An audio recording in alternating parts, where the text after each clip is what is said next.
नमस्कार मंडळी, स्वागत आहे आपलं पुरंदर कन्या या आपल्या मराठी यूट्यूब चॅनलमध्ये। पण त्याआधी जर तुम्ही चॅनेलला नवीन असाल तर आपण या चॅनेलवरती ट्रॅव्हलिंग व्हिडिओ, प्राचीन मंदिरे, महाराजांचे गडकिल्ले, डेली लाईफ अपडेट्स आणि त्याचबरोबर इन्फॉर्मेटिव्ह व्हिडिओ यांसारखे नवनवीन व्हिडिओ टाकत असतो। त्यामुळे असे नवनवीन व्हिडिओ पाहण्यासाठी आपल्या चॅनेलला लवकरात लवकर सबस्क्राईब करून घ्या। चला तर मग वेळ न घालवता सुरुवात करूयात आजच्या आपल्या नवीन व्हिडिओला। तर मंडळी, आज आम्ही निघालो होतो मारामारीच्या मुहूर्तावर श्रीनाथ म्हस्कोबा देवाच्या दर्शनासाठी वीर या गावी। पण या व्हिडिओच्या आधी तुम्ही माझा या आधीचा श्रीनाथ म्हस्कोबा आणि जोगेश्वरी माता यांचा शाही विवाह सोहळ्याचा व्हिडिओ पाहिला नसेल तर तो नक्की पहा, कारण त्या व्हिडिओमध्ये आपण इन डिटेलिंग म्हणजेच या वीरगावच्या भैरवनाथाच्या यात्रेची संपूर्ण इन्फॉर्मेशन दिलेली आहे। त्यामुळे आपण या व्हिडिओमध्ये आज फक्त रिअल टाइम एक्सप्लोरेशन करणार आहोत। तर आज आहे मारामारीचा दिवस, म्हणजेच 10 दिवसांच्या यात्रेची सांगता। 10 दिवसांची यात्रा आज संपन्न होते। मारामारी म्हणजे रंगशिंपणाचा कार्यक्रम आज पार पडणार आहे। तर आम्ही सासवडवरून निघालो सकाळी 10 वाजता। सासवड ते वीर हे अंतर एकूण 25 किलोमीटर एवढे आहे। वीर या ठिकाणी जाण्यासाठी जेजुरीवरून आणि सासवडवरून असे 2 रस्ते आहेत। सासवडवरून जाताना वीर फाट्यावरून आतमध्ये एंटर केल्यावर आपण वीरगावच्या दिशेने निघतो।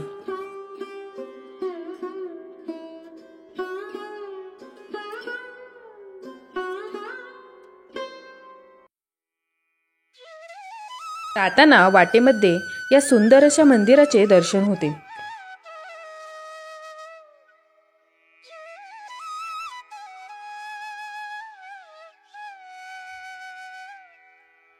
त्यासोबतच सह्याद्रीच्या डोंगर रांगा, पिंपळे, पांगारे, परिंचे यांसारखी नावारूपास असणारी पंचक्रोशीतील गावे देखील लागतात।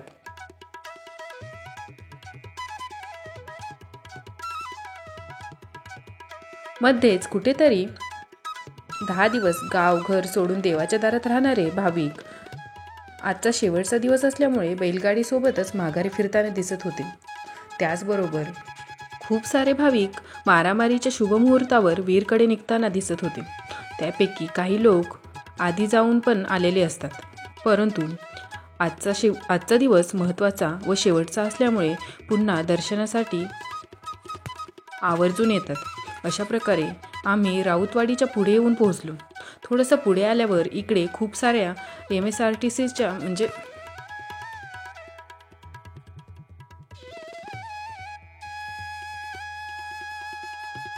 अर्धा पाऊण तासाच्या प्रवासानंतर आम्ही राऊतवाडीच्या पुढे येऊन पोहोचलो। या ठिकाणी आम्हाला एसटी महामंडळाच्या एसटी बसेस आणि PMPLच्या PMT बसेस दिसल्या, ज्या मंदिराच्या साईडला खूप गर्दी होऊ नये म्हणून बाहेरच्या साईडलाच लावल्या जातात। वीर यात्रेच्या निमित्ताने खूप साऱ्या एक्स्ट्रा बसेस 10 दिवस इकडे सोडल्या जातात। आता एवढी मोठी यात्रा म्हटल्यावर फुल ऑफ पोलीस प्रोटेक्शनची सुव्यवस्था देखील अवेलेबल असतेच। त्यानंतर 4 व्हीलर पार्क केलेल्या पाहून तुम्ही समजू शकता की यात्रा किती भव्य दिव्य असेल ते। मग आम्ही आमची गाडी पार्क करून निघालो मंदिराच्या दिशेने। 5 मिनिटांच्या वॉकिंग डिस्टन्स नंतर आम्ही येऊन पोहोचतो मंदिराच्या आवारात। सगळीकडे लाल गुलालामध्ये माखलेले भाविक पाहून खरंच मन थक्क होते। मग आम्ही दर्शन रांगेकडे निघालो। इथे आलेले भाविक भक्त सवाई सर्जेच्या भक्तीत आणि श्रीनाथ म्हस्कोबाच्या नादात तल्लीन होऊन जातात।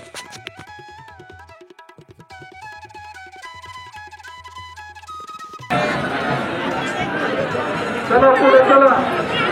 स्वागतम सुस्वागतम श्रीनाथ म्हस्कोबा महाराजांच्या थोडंसं जास्त करणे 101 रुपये देणगी देण्यात आलेले। धन्यवाद धन्यवाद धन्यवाद।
स्वागत करत आहे.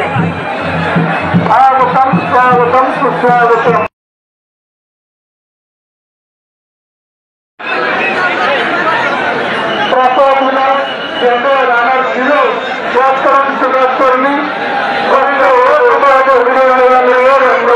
धन्यवाद धन्यवाद. चला पुढे चला पुढे चला. इथं बाहेर का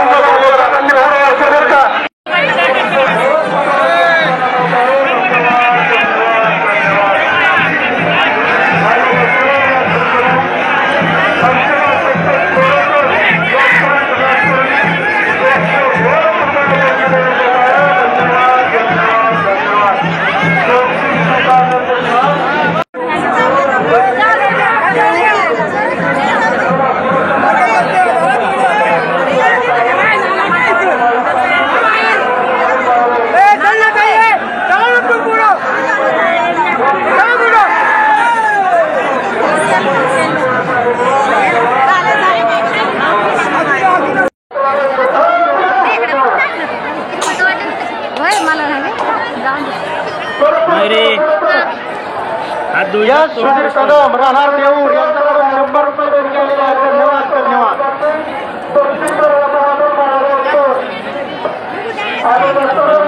नाथसाहेबांचे म्हणजेच काळभैरवनाथाचे दर्शन घेऊन आम्ही बाहेर आलो. आतमधील नजारा हा खरंच डोळ्यांचे पारणे फेडणारा होता. बाहेर देखील खूप सारे स्टॉल्स लावलेले दिसतात. अगदी नयनरम्य यात्रेचा हा देखावा इकडे आपण पाहू शकतो.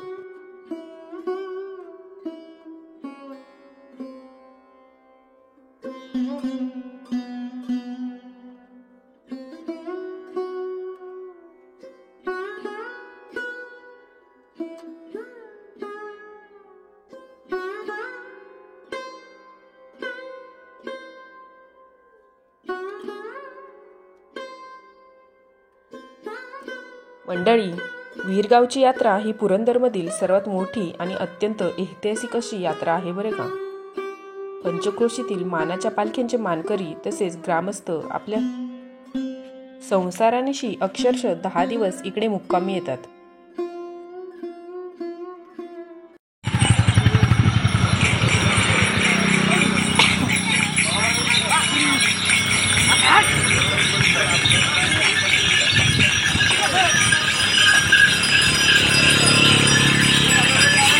गाडीमध्ये येतात.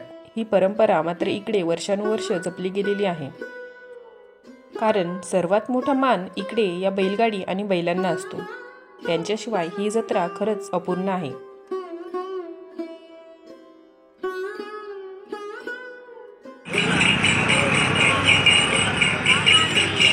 त्यांच्यासाठी इथे पालं घालण्यात येतात आणि प्रत्येक गावासाठी इकडे जागा देण्यात आलेली असते. त्यानुसार मुक्कामी येणारे भक्तगण मोठ्या उत्साहात 10 दिवस इकडे आनंदाने राहतात. काही भाविक तर आपल्या बैलराजाला घेऊन श्रीनाथांच्या दर्शनाला जातात. सर्वात पहिला मान खरं तर यांना दिला जातो आणि त्यासाठीच हे भक्त लोक 10 दिवस इकडे आपल्या बैलांसह मुक्कामी राहतात.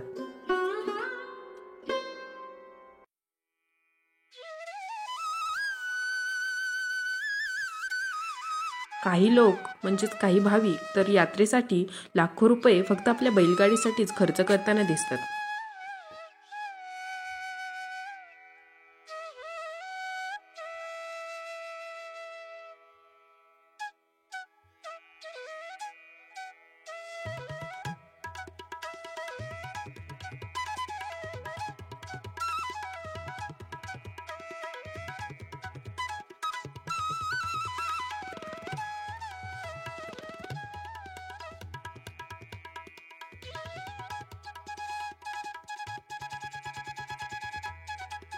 तरी हे लोक जवळजवळ महिनाभर आधीपासूनच करत असतात. इकडे हे लोक आपला नवा संसार अशा पद्धतीने मांडतात.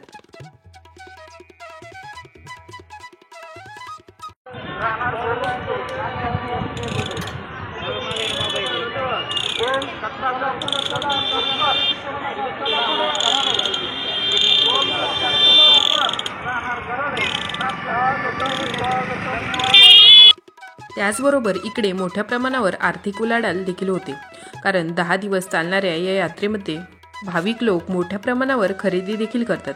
मोठे मोठे पाळणे, खेळणी, गृह उपयोगी वस्तू, अगदी छोट्यांपासून मोठ्यांपर्यंत सर्वांनाच भुरळ पडावी अशी ही यात्रांमधील बाजारपेठ असते. लहानांपासून मोठ्यांपर्यंत सगळेच या यात्रेमध्ये आकाश पाळण्यांमध्ये बसण्याचा आनंद घेत असतात.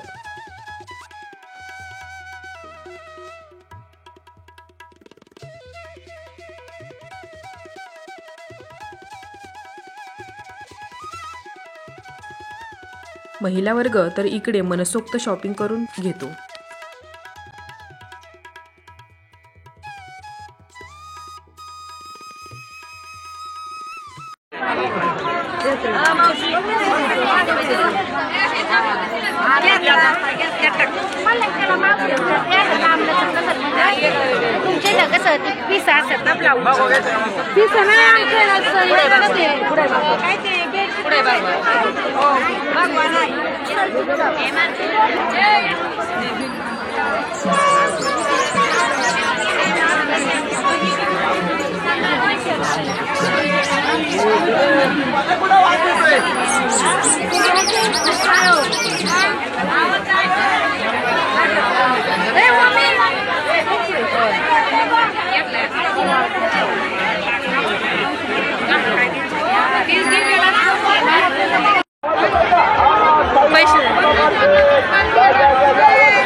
शेती उपयोगी वस्तू आणि पळपोट लाटणे या गोष्टी तर या ठिकाणी सर्रासपणे वर्षभर वाट पाहून इथेच खरेदी केल्या जातात.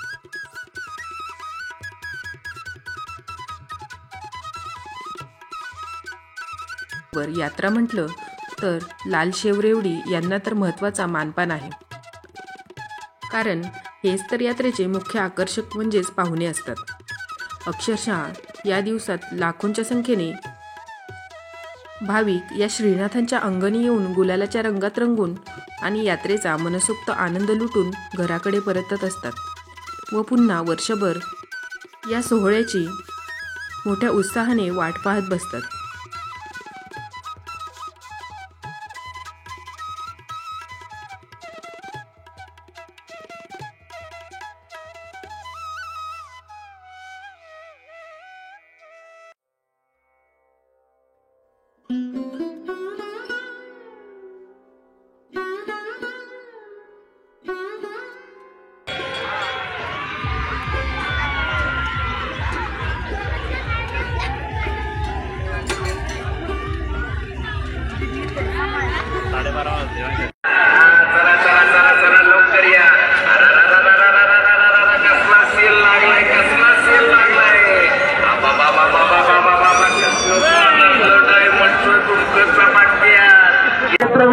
चरणी 101 रुपये.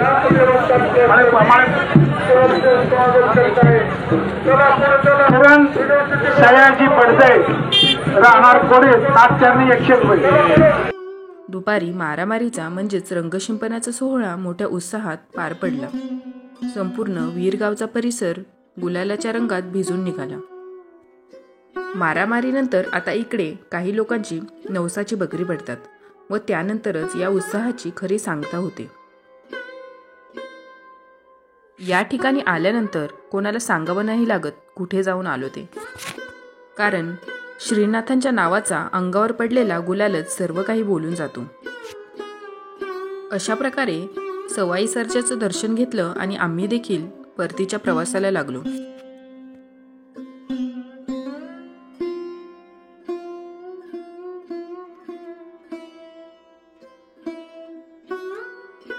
तर मंडळी, कसा वाटला आपला हा वीरच्या यात्रेचा व्हिडिओ? आवडल्यास लाईक, शेअर आणि सबस्क्राईब करायला विसरू नका. आणि त्याचबरोबर आपण श्रीनाथांचा विवाह सोहळा कसा पार पडतो यावर देखील डिटेलिंग व्हिडिओ बनवला आहेच, तो देखील नक्की पहा. चला तर मग लवकरच भेटूयात अशाच एका नवीन व्हिडिओमध्ये. रामकृष्ण हरी मंडळी.